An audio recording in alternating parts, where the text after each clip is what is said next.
ร้องเพลงกันมาบูชาพระธาตุนาดูลเพื่อเพิ่มพูนบุญกุศลศรัทธาปฏิตการนานนานนับพันปีดินแดนแห่งนี้รุ่งเรืองด้วยศาสนาชุมชนจำปาสีผู้คนล้วนมีศรัทธาอุทิศชีวาบูชาพระพุทธพระองค์ปัจจุบันวันนี้ยังมีความงามชาวมหาสารคามมีศรัทธาสูงส่งรวมบำเพ็ญศีลภาวนาพาใจสงบลงขจัดความลุ่มหลงชำระอวิชชาวันเพ็ญเดือนสามมหาสารคามอบอุ่น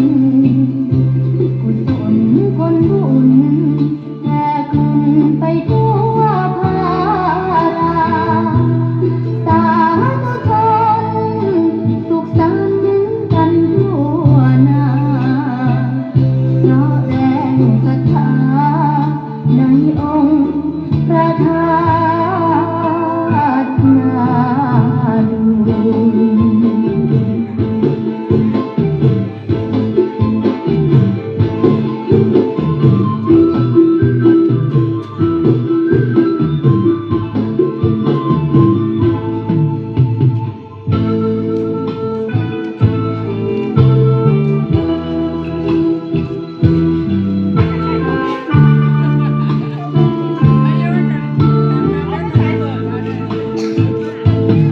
ปัจจุบันวันนี้ยังมีความงามชาวมหาสารคามมีศรัทธาสูงส่งรวมบำเพ็ญศีลภาวนาพาใจสงบลง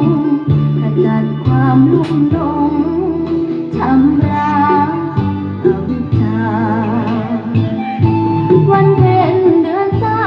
มมหาสารคามอบอุ่นกุศลผลบุญแผ่คลุมไปทั่ว